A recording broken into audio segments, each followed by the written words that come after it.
Saudara, kecerdasan buatan atau artificial intelligence atau AI mulai marak dibicarakan di tanah air dalam revolusi industri generasi keempat atau industri 4.0. Sejumlah pekerjaan manusia akan digantikan dengan komputer.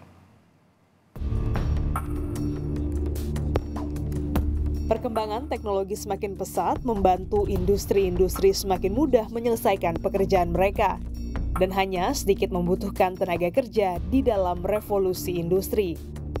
Menurut World Economic Forum dalam laporan Future Jobs, kecerdasan buatan akan menggantikan pekerja selama 5 tahun ke depan. Sebanyak 83 juta pekerjaan menghilang hingga 2027 mendatang yang dipengaruhi perkembangan teknologi AI. Sekitar 23% pekerjaan terdisrupsi oleh perkembangan AI yang memainkan peran kunci. Pemerintah melalui Kementerian Riset Teknologi dan Pendidikan Tinggi menilai pentingnya mengembangkan kemampuan generasi bangsa agar dapat menghadapi industri 4.0.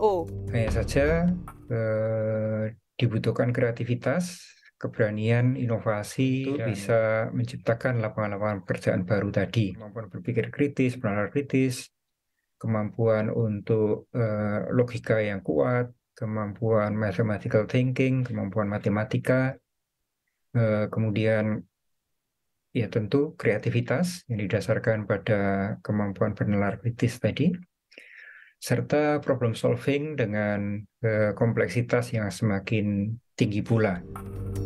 Di lain pihak, Ketua Umum Kadin Arsyad Rashid menjelaskan bahwa manusia tidak akan pernah tergantikan.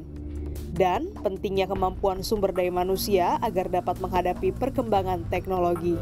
Kalau kita bicara mengenai digitalisasi, apalagi kita bicara pada hari ini mengenai artificial intelligence, ya. Memang kita boleh mengatakan bahwa we will not replace human. Dan saya percaya ini PR besar kita.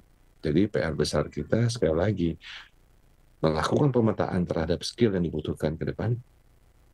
Yang kedua adalah memastikan bagaimana kita membangun sumber daya manusianya untuk memastikan having the right skill of the future. Sementara itu, sejumlah masyarakat yang mengetahui AI tidak merasa khawatir digantikan. Melainkan, mereka mulai bersiap untuk mengembangkan sejumlah kemampuan yang dibutuhkan dalam industri 4.0. Kalau dalam pekerjaan saya sehari-hari, misal dalam editing video itu ada beberapa AI kan yang dapat membantu seperti itu. Nah sebenarnya sih dalam perkembangan saat ini, sepemahaman saya dan sepengetahuan saya sih, saya rasa AI ini masih cukup membantu gitu dan sangat membantu malah untuk mempercepat beberapa proses editing. Untuk antisipasinya tentunya hal-hal kayak gini gak bisa dinafikan ya, tentunya perkembangan teknologi akan terus berganti dan semakin maju. Mungkin antisipasinya yaitu dengan cara aware sama perubahan yang ada dan aku bisa memaksimalkan kemajuan teknologi itu untuk juga mendukung pekerjaanku. Jadi lebih aware dan juga memanfaatkan perkembangan-perkembangan itu. Ya, kita harus bersiap diri menghadapi tantangan-tantangan itu. Salah satunya ya kita harus upgrade skill ataupun kemudian juga kita harus justru menggunakan teknologi itu. Siapa tahu teknologi itu juga bisa membantu pekerjaan kita ke depannya dan juga akhirnya kita bisa mengimplementasikan teknologi-teknologi tersebut dalam pekerjaan kita. Sementara itu, pengembangan AI membuat sejumlah perusahaan melakukan pemutusan hubungan kerja atau PHK di Amerika. Seperti Google, melakukan perampingan karyawan sebanyak 6% atau 12.000 orang demi mengembangkan AI.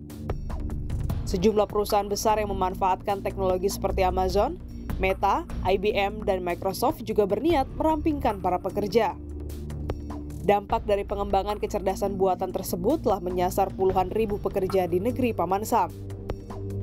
Hal tersebut tak hanya menjadi mimpi buruk bagi para pekerja di perusahaan raksasa teknologi dan juga membuat The Godfather of AI, Geoffrey Hinton, mengundurkan diri dari pekerjaannya. Karena khawatir kecerdasan buatan bisa berbahaya jika berada di tangan orang jahat.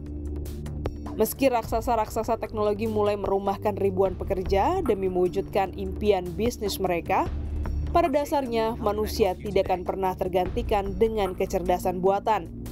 Karena sejatinya mereka lah yang mengembangkan hal itu. Tingkatkan kemampuan personal agar mampu menantang zaman. Gracia Adur, Valentina Sitorus, dan tim liputan Kompas TV, Jakarta.